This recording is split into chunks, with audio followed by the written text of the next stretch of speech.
All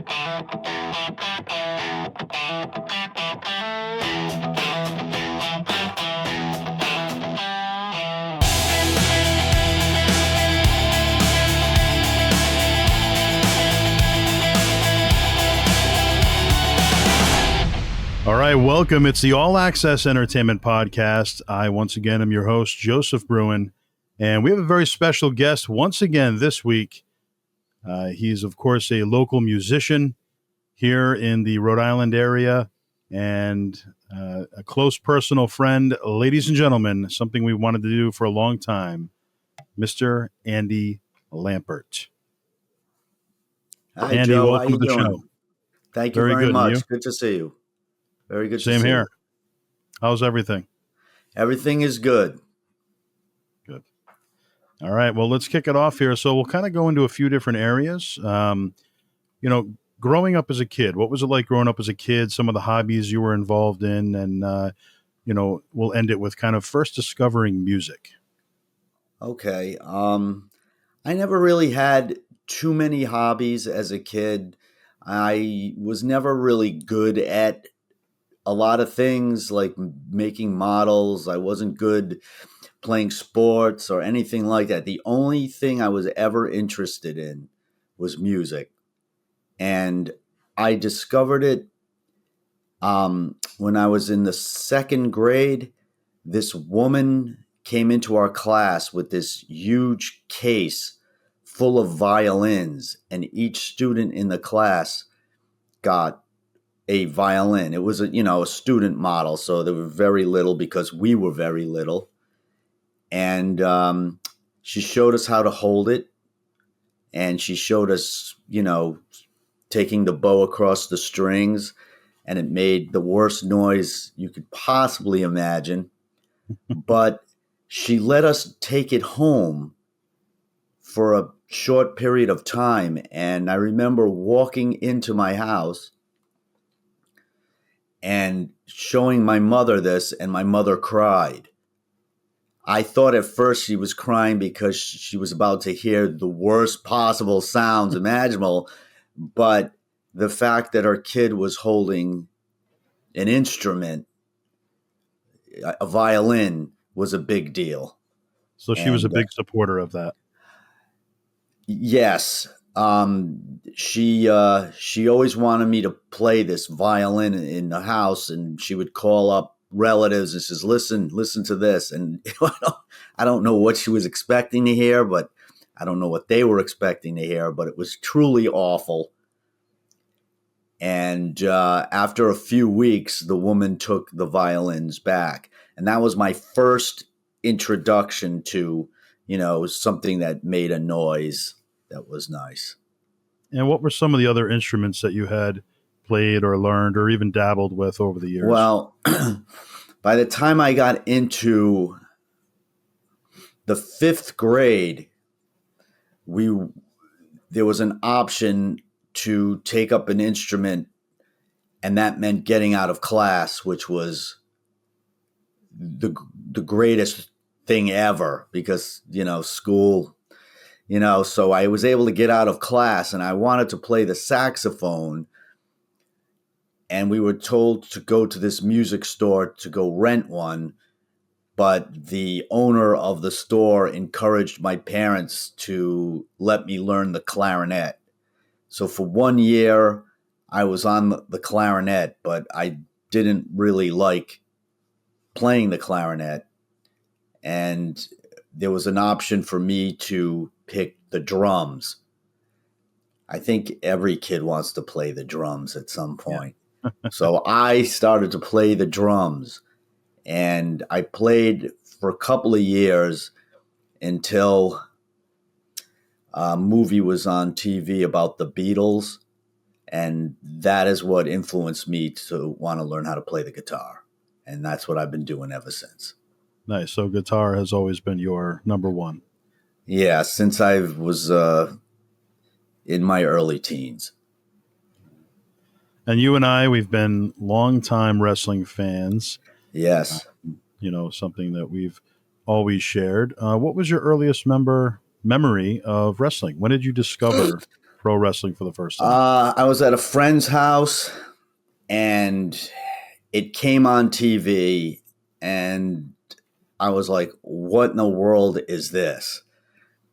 And he had told me all about wrestling, and that his father, when he was a young guy, was briefly a wrestler with his brother, and they would fight in local matches in the New England area. And I started watching it at my friend's house, and soon it was on at my house. And I just have good memories of my brother and I, yelling at the TV and watching Chief Jay Strongbow and Superstar Billy Graham and Bob Backlund. And I've been a fan ever since. Now, were your parents or grandparents ever wrestling fans, or anybody else in your family?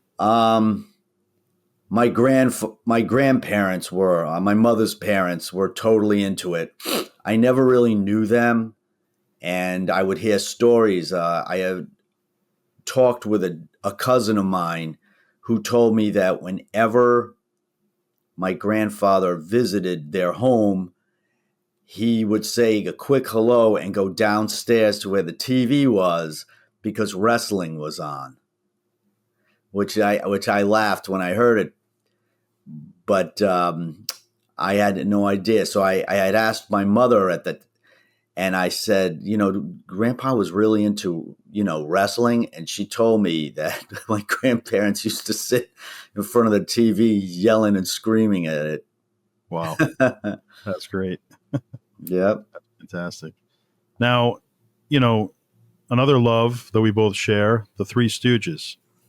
So when it comes to the Three Stooges, obviously they have so much material out there, so much good material out there. There have been a couple different variations of, the Stooges over the years. How did you first discover the Three Stooges, and what are some of your earliest memories? When I was a kid, there was one TV station made for kids, and it was Channel 11, and that was in New York, where I'm from originally. And I would come home from school, I would sit on the ground, put on the TV. Batman was on, Superman was on, Star Trek was on, all those syndicated shows. And I think the host's name was Officer Joe, something like that. And he would present the Three Stooges and the Little Rascals shorts. And that's how I discovered them. Do you have a favorite skit? Anything that stands out? The one with Bust Off the Wrestler is one of my favorites. Oh, yes. Yeah. The one when they discover the Fountain of Youth is my other favorite. That's with Shemp. Yep. Those two are my all-time favorite ones.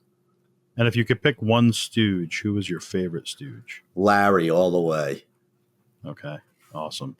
It doesn't really get better than Larry, to be honest with you. It's pretty awesome. His hair was not of this earth. They were not of this earth. No.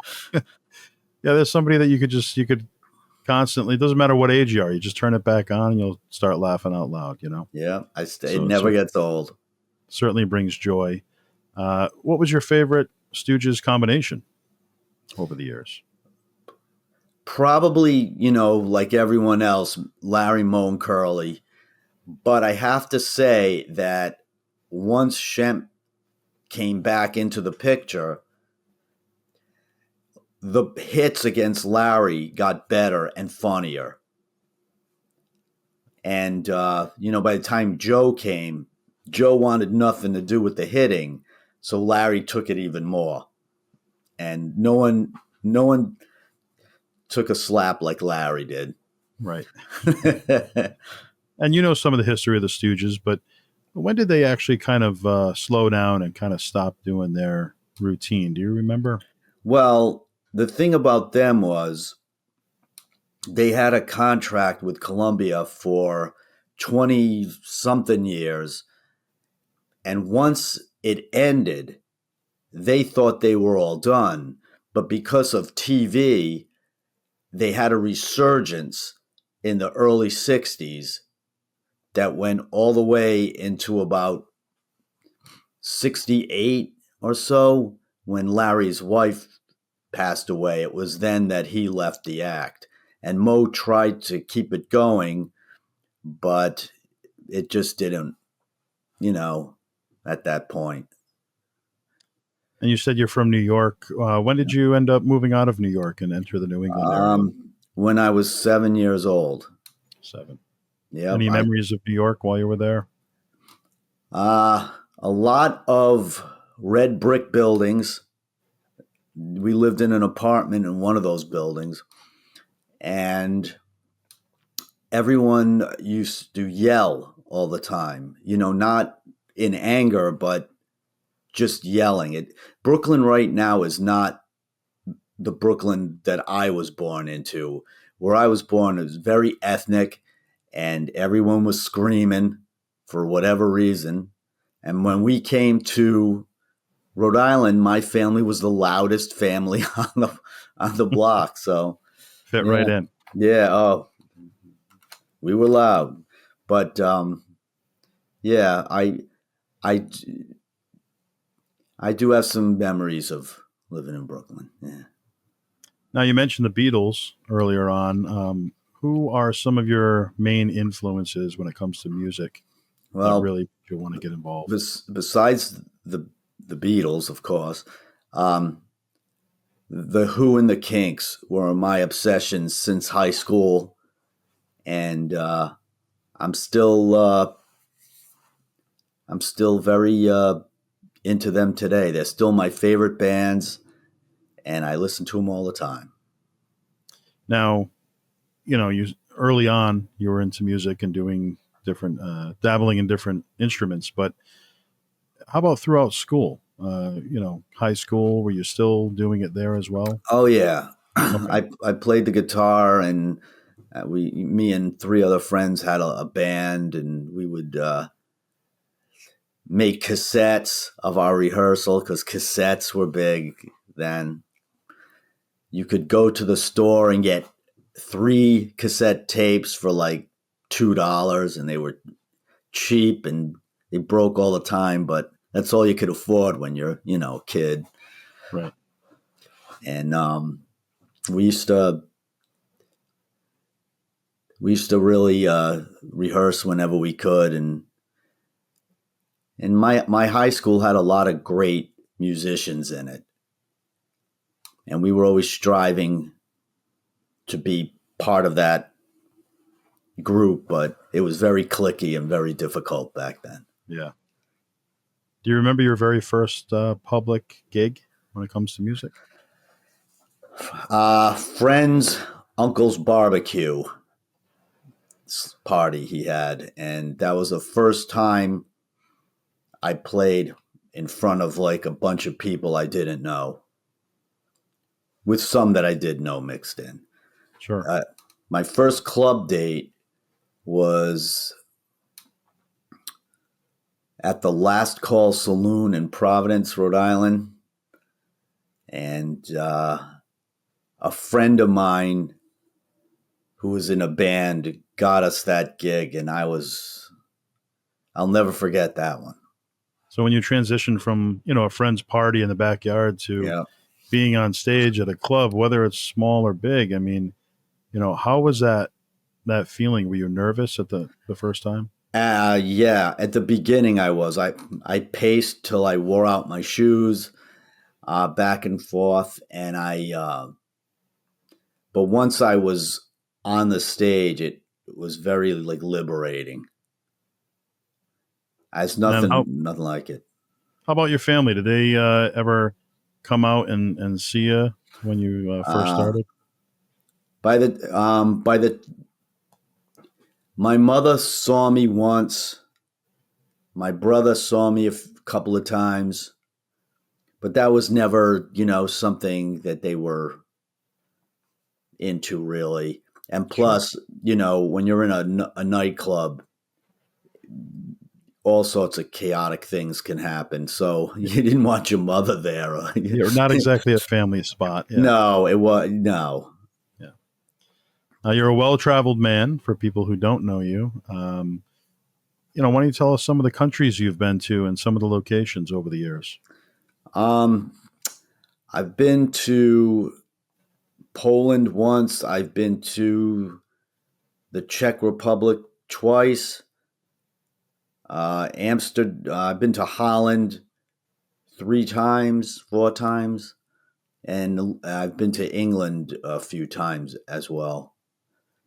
And at first, it wasn't music related, but the last couple of times I've been overseas was.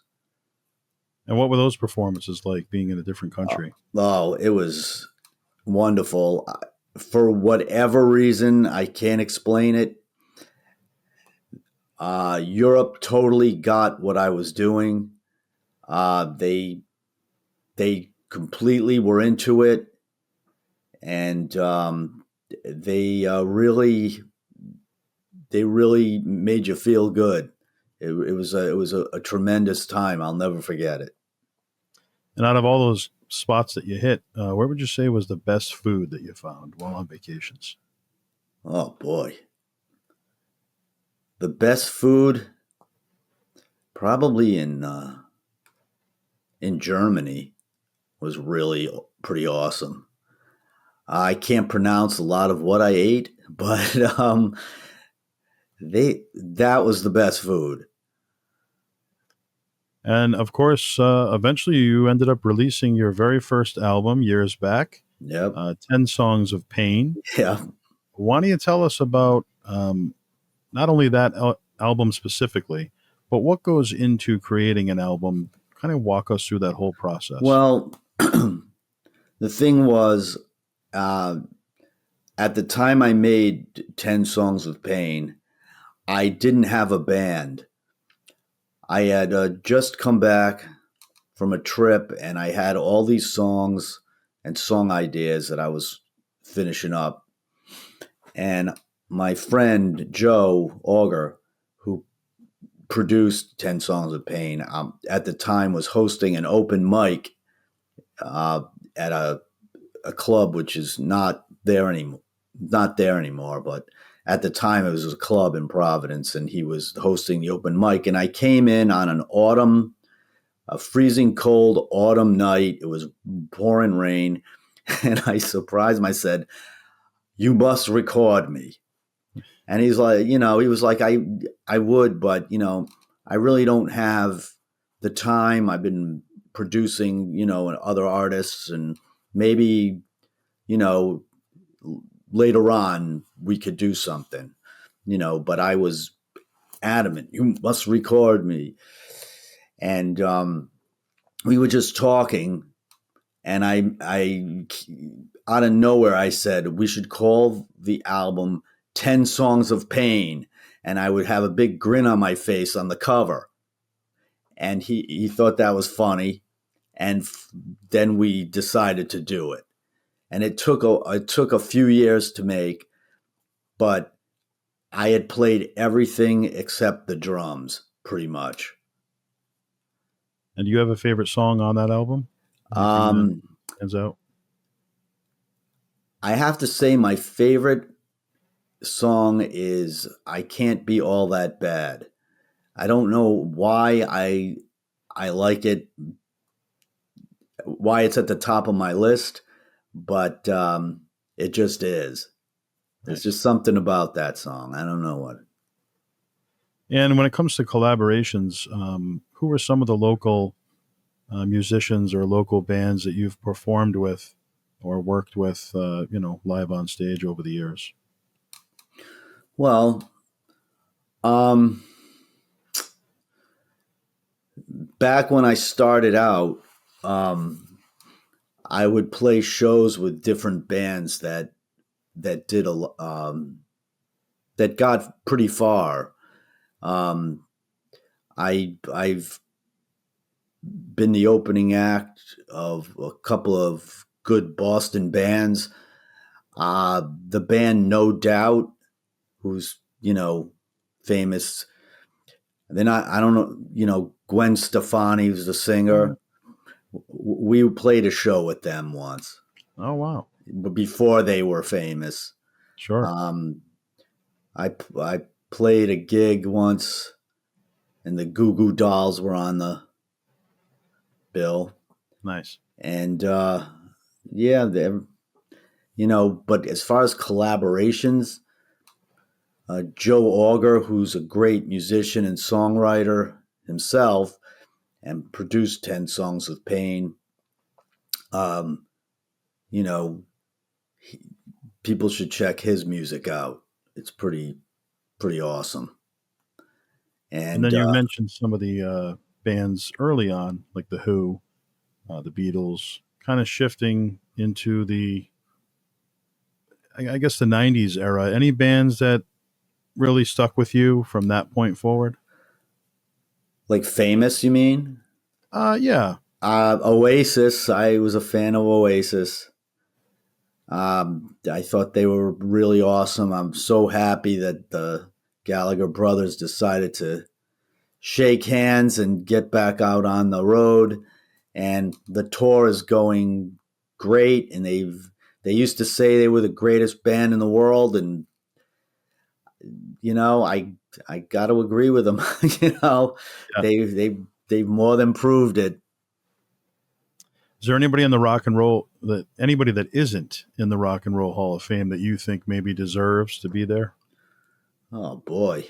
Um, a lot of the metal guys from back in the day. I thought Motorhead should be in the Rock and Roll Hall of Fame. Um,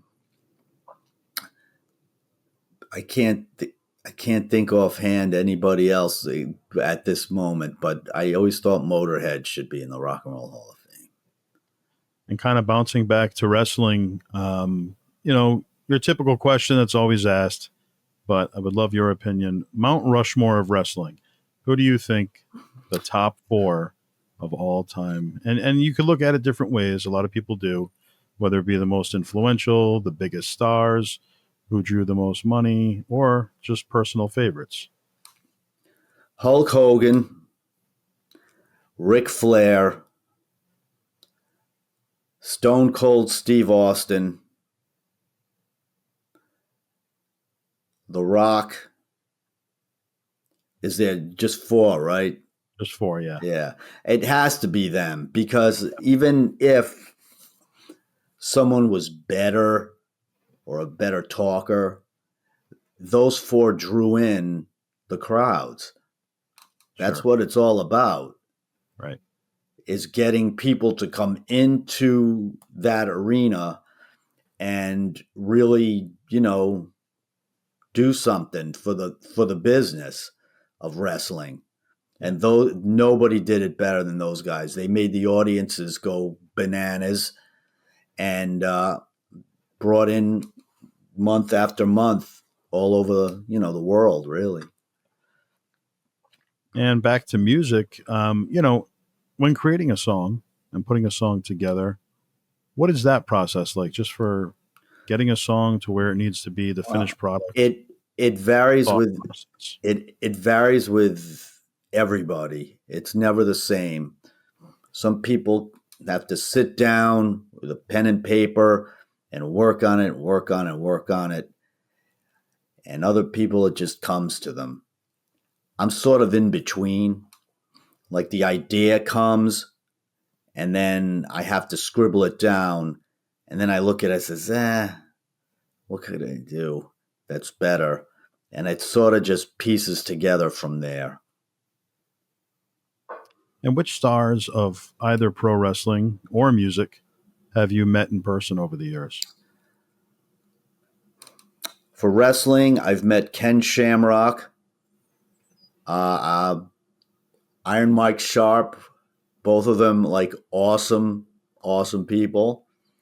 I've met Chief J, Howard Finkel, um, Tony Atlas, Jimmy Snuka,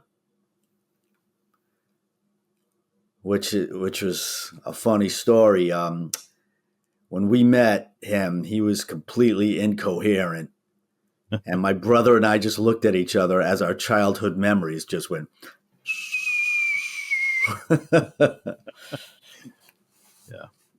Yeah. Famous musicians, Ian Anderson and Jethro Tull I met, Mick Avery of the Kinks. I think those are the only two famous people I met. Oh, Ian McLagan, who was with us. Okay. Small Faces, The Faces, Rolling Yep. Stones. When it comes to the World Wrestling Federation at that time in 2001, they purchased WCW. What do you think about that whole process? Do you think that was a good thing or a bad thing? It was good. It was good for the wrestlers, some of the wrestlers, but I don't know if it was good for wrestling. There shouldn't have been a monopoly. And I feel that Vince ruined the territories, but made wrestling a worldwide phenomenon. But there's just something about having the territories that, for me, in my opinion, was a good thing. Because if something, say a wrestler needs time off, he could have gone to another territory, maybe worked a couple of months. Back in the day, if a wrestler got beaten up by a fan, he had to leave the territory for 6 months. Yeah. That's a good thing. You know what I mean? Like, they could disappear for a bit. Right. It's fun, like wrestlers from way back, like George the Animal Steele was a teacher and a football coach in his home state. He could do that because of territories. Right. Half of his students probably didn't even know he was George the Animal Steele. Yeah. They didn't. Yeah. There's anonymity there that is no more. And they're under the spotlight 24 hours a day. And I don't know if that's good for people like that, because a lot of the wrestlers are kind of crazy. That's true. Well, when it comes to, WWF becoming WWE, that happened in 2002. What's your take on that whole process with the World Wildlife Foundation? Ridiculous. The WWF, that's what it was known as, and the World Wildlife Federation, everybody knew that too. I don't think it shouldn't have been such a big deal. And you mentioned territories. You could step away for a little while and, Yeah. When it came to territories, did you have a favorite territory or anything that you followed in magazines, if not on television? The NWA, before it became WCW, World Class Championship Wrestling out of Texas was great. I think those were the best ones. And, I didn't get to see, Mid-South wrestling until, YouTube, you know? How do you feel about the lost art of the manager? There's still some managers today, but it used to be so prominent early on. Well, as a former manager, just saying. Yes. I miss it. It's not this back then. It was like believable that they would manage these crazy wrestlers, and sometimes they'd have to go in to the ring and interrupt the match. That's beautiful. Yeah. Now it's just like, it's like too big for its own britches. When it comes to wrestling, you got to achieve one of your dreams, which was becoming a manager, known as Professor Violence. The greatest time. That was in 2013 in Rhode Island. True. Yes. And, tell us about that whole experience, what it was like kind of early in the day leading up to the show and then bell time. I was nervous. I'm not going to lie. I was in the back with a bunch of guys, uh, exercise bands, getting ready. I was just sort of like hanging out in the back. All right, this is what we're going to do. I went out there. People didn't know. I didn't know what I was doing half the time. But when we went backstage for a bit, but when we came back out is when the announcer asked me a question. And I thought of something 2 minutes before I spoke, and I got the audience to cheer and then boo me, and I had them. And the ring announcer whispered, "Good job." It was. I thought that audience was going to kill me. It was the greatest thing ever. Why don't you tell the story about the kid in the audience that? So yeah, that was pretty funny. Yes, he told Mrs. Violence that I hate that Professor Violence. And she's like, why? Because he cheats. Yeah. Like, I already had a myth. And I only did it one time. That was it. Hey, you did your job and you did it well, right? I thought so. I remember seeing you afterwards and you said, how did it feel? And I said, oh, get me back out there, please. Yeah. So Professor Violence, the name or the character, how did that come about? I was talking with my friend Joe Bruen, and I just said, we were just riffing back and forth, and I said I should be a manager called Professor Violence. And you thought it was funny, and I thought it was funny, and we never forgot it. It worked. It did that night. Yeah. So if any yep, go ahead. Oh no, go ahead. If any of Joe Bruin's wrestling friends needs a manager, Professor Violence is here. When it comes to families in wrestling, you mentioned, the Von Erichs, world class. Of course, there's the Harts, Calgary, Stampede Wrestling. Yeah. You have the Guerreros. You have the massive Samoan family that extends, all over. If you had to pick one, who would you say is the greatest family in professional wrestling? God. The Samoans. It killed the Von Erichs. The Harts, they always seem to be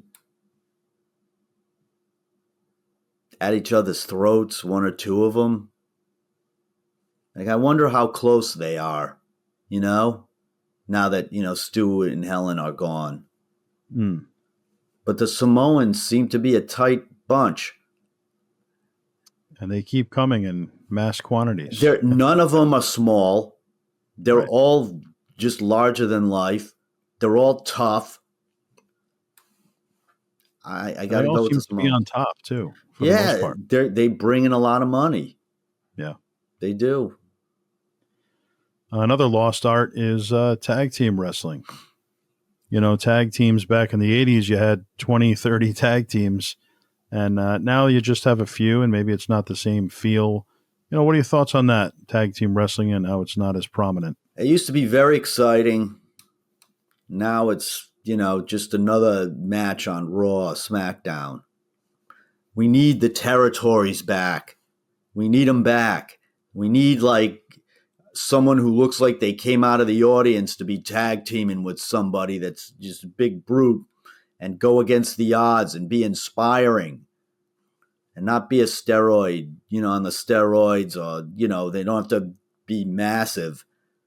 Heck, when I started watching wrestling, half of them looked like they came out of McDonald's and might have, after a meal at McDonald's. They didn't, tag teams. I remember my brother and I screaming at the TV as Chief J and Jules Strongbow won the World Tag Team title. the whole audience went mental. Yeah. That you don't, you have pops now, but back then, we need that back. Yeah, the magic. The magic. Yeah. Now, what advice do you have for somebody who's looking to get into the music industry and, maybe they're at the ground level and they're ready to move to that next step? Anyone who tells you can't do it, don't listen. Something good will happen no matter what you do. Just do something. Don't give up. Ever. And tell us about your second album, the original motion picture soundtrack, Andy Lampert. I needed Tell us about that. to get something out, and I wrote a few songs and wanted to record them, and I did it at my friend Lou San Antonio's house. And he did a good job. I was not in the greatest of health when I made that record, but some of the songs are interesting, I think. And I recently, this year, put out 2 songs. One's called The Bottommost of the Poppermost, and the other one is called Another Song About a Train, because we can't have enough songs about trains, even though this song has nothing to do with a train.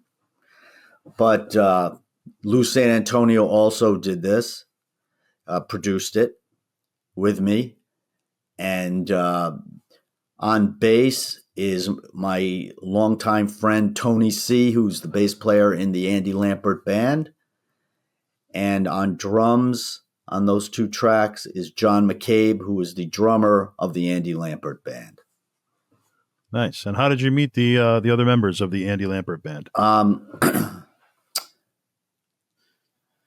Tony C., who's my longtime friend, I met him because his brother was once married to the sister of a friend of mine. And we've known each other many years, and I'm very happy that he's in the band with me. The drummer, John McCabe, he answered an ad that I had put out looking for a drummer. And Tony C's friend, Dave, is the other guitarist in the Andy Lampert band. And I met him through Tony. Nice. Who would you say in professional wrestling is somebody that maybe you thought was going to take off and be a star, and they didn't end up doing that, Oh, boy. Or maybe should have been a star?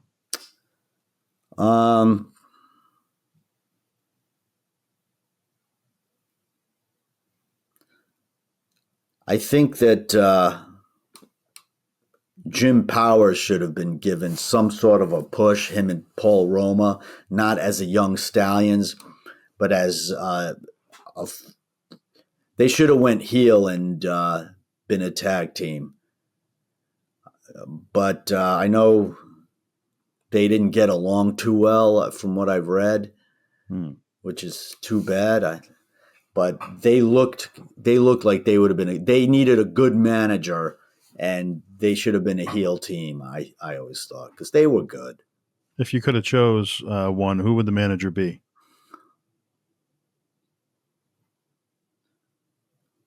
Well, he wasn't one of the original 3, but Johnny Valiant would have been good with them. Luscious Johnny. But they gave him Valentine and Brutus Beefcake, which was good. But the thing about Greg Valentine, he's a solo guy. He don't need to be in a tag team. He's the hammer. Right. He didn't need a partner. Yeah. But Roma and Powers, it's too bad, because I could see it with Johnny Valiant as their manager. It would have been nuts. But Johnny Valiant, one of the great characters in professional wrestling. Hilarious. Such a great manager. He really was. Personality. Yeah. You have to have that to survive. You have to have that to survive in that business. Yeah. That the people that didn't do that great end up, analyzing the other wrestlers on their podcasts. Right. You got to have personality. You got to do it. You talked about some of the venues that you've performed in over the years. If you could pick just maybe a couple, what are your favorite venues that you've performed in? Locally, Nick and Ease, which is a bar in Providence, that's a really great place. The Parlor, uh, also in Providence, is a great place. Um, I was happy to play the District Center of the Arts in Taunton, Massachusetts, which just closed down, Oh, unfortunately. But I was glad to be able to play there a few times. Um, I played the Mighty Sounds Festival in the Czech Republic. I and those probably my favorite places to play. nice. How can fans follow you?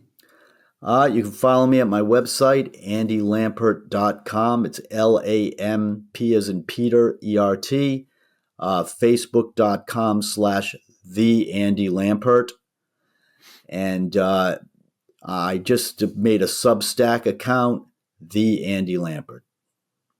And where is all of your music currently located? I can be listened to wherever you can stream music. I am there. Just look up my name and you will find me. And are physical albums still available to the public? Through me, they are. Gotcha. So if you want a CD, just contact me. Let's talk a little bit about physical media. Physical media um, was always so accessible, kind of went away. Everything went digital. What do you think the differences are between digital and physical media as far as, the pros and cons Um, and where we're at today? well, the thing is that physical media takes up space, and the new stuff is just on a little chip, or you download it on your computer. I miss vinyl albums.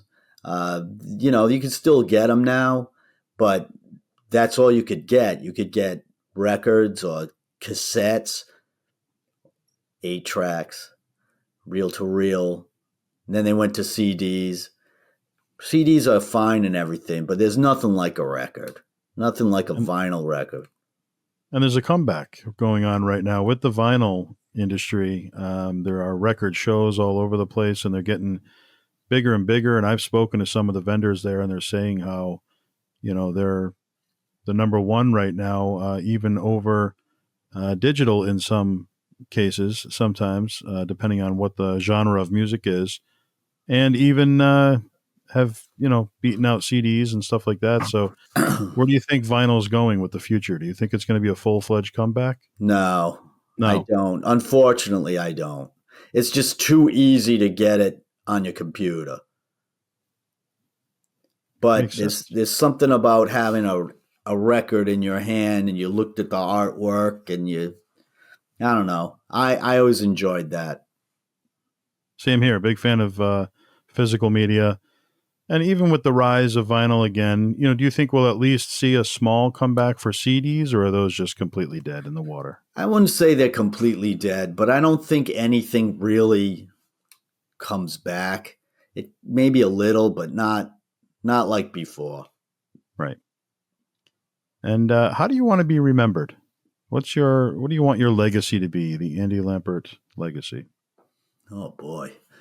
Well, that I was a funny guy with a guitar in my hand who never gave up. And what's next for Andy?